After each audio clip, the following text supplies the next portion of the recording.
Fareed, a pseudonym for an Afghan man who is from Kabul and also was an official for the previous regime and close to former President Ashraf Ghani. After the Taliban retook Afghanistan in summer of 2021, Fareed became a target and now lives underground. A human rights organization named Redeem the Oppressed is now trying to rescue Fareed and other people in danger. We've had a rare opportunity to interview Fareed from his refuge place. Please give us a brief description, Fareed, about your previous position in the Afghan administration.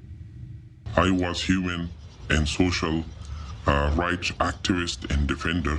I worked in various international organizations and senior positions. I worked as a protocol officer for the Office of the President. As a senior protocol officer, I worked in various high-ranking NATO and US officials. I arranged several meetings between President and US ambassadors, NATO commanders, and other high-ranking officials.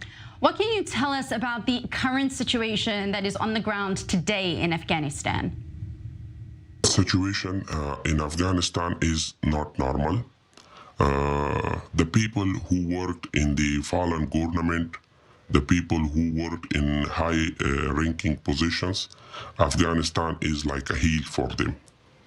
All of them, included me, are living hidden. All of them, included me, are facing many dangers. Even high-ranking officials are arresting, are insulting, and are killing. If I tell you, last week, one of my close friends, Pacha Nizami, he was social and human rights activist. He was living in Laghman province. He was arrested at 12 o'clock at midnight from his home. And two days after, his family found his dead body. This is the situation of Afghanistan.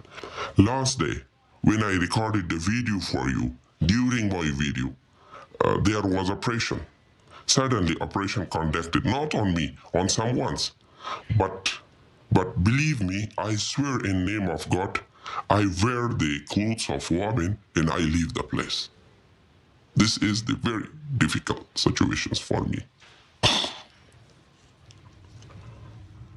Now, recently on the news, as well as throughout international media, there has been reports about the escalation between Afghanistan and its neighbor Iran.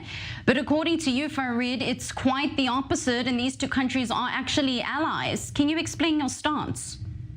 Since 3 months, Iranian army, Sipahi Pasdaran, are working with the Taliban to make 65,000 suicide bomber forces. Right now, it is training all the Afghanistan. The place where I am recording the video for you, 100 meters far away from me, there is a training center. And the whole responsibility, the whole management of this training camp is on the soldier of Iranian investigation groups, Sipahi Pasdaran. They are training the suicide bombers in making them together and make 65,000 forces for Taliban leader.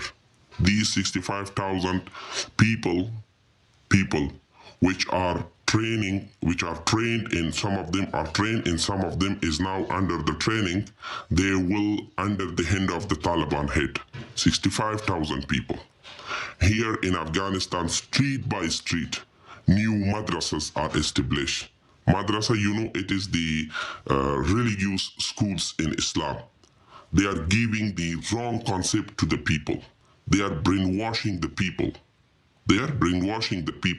If these 65,000 people are trained and made together, what will happen to the world? Exactly. It will create more problems around the world. Aid from an organization which is partially Israeli. Can you explain the connection with Israel and the Jewish people, especially as most people, perhaps in their naivety or ignorance, simply see Afghanistan as majority Muslim and belonging to Sunni Islam? we have a very close relation with the Judaism. Our grandfathers were Jews, while I am practicing Islam. My religion can't change my identity. My religion can't change my history. My religion can't change my root. My religion can't change my blood. We are the same blood. We are the member of Bani Israel family. We are not lost anymore. We are here in Afghanistan. We are here in Afghanistan, and I am in front of you. I am speaking from Afghanistan. Dear Jews, brother and sister, your lost brothers and sisters are in really dangerous situation. Please help them. You just mentioned that you were part of the Pashtun sect, and as a member of this community, can you tell us about the similarities that they have toward the Jewish people? We know there are theories which link Pashtun Afghans to the lost tribes of Israel, particularly Bani Israel. I am familiar with the Jews' traditions. We also have these traditions and cultures here. For example, the Jewish women draw stars in their head, in their face. Our women also draw stars in heads and also in face. Jewish people have the tradition to wear a cap. We also have a tradition to wear a cap. Jewish people do not eat camel meat. We also do not eat camel meat. Jewish people change name for good luck if the name is bad for you. We also have the same custom and same culture here. Since the Taliban takeover back in 2021, several reports have surfaced about possible talks between Israel and the Taliban regime. Now, these talks are both unverified and also not necessarily official, but you can tell us about some attempts to approach Israel, correct? In 2017, when I was in the office of the president, I worked as a senior protocol officer, and I had a very close relations with the president. Every time I was with the presidents, even at night. So we worked there together for a couple of years. On that time, I introduced with Mr. Nadu Sufia. Nadu Sufia, he was from Bani Israel. He have the organization which works in research on the lost tribe of Bani Israel, on Pashtun in Afghanistan and Pakistan. And I made a telephone call to him, and we talked, and I introduced myself to him. He became very happy, and our friendships are start. On that time, we worked together, and we made a special strategy for that. In 2018, I established organizations, DNCO, Development and Change Organization for Afghanistan. It was the branch of Afghan Bani Israel Association for Afghanistan. I wrote a letter to the Prime Minister of Israel, Netanyahu. Unfortunately, my letter was not went to him. Because in Israel there was some political crisis. If you remember, 3-time elections were held.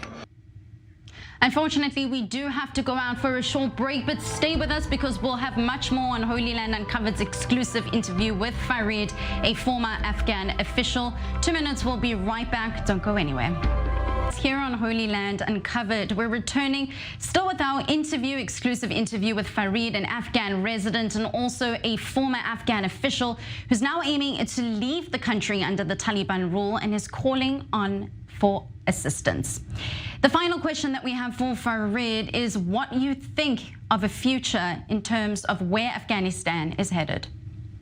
After two years which I am in Afghanistan and I am hidden, I lost my everything. My child can't go to school, school doors are closed, businesses are collapsed. Most of the people are finding the way to escape from Afghanistan. You know, we are living in second North Korea. Everyone wants to escape from the country. So the future of Afghanistan is very dark.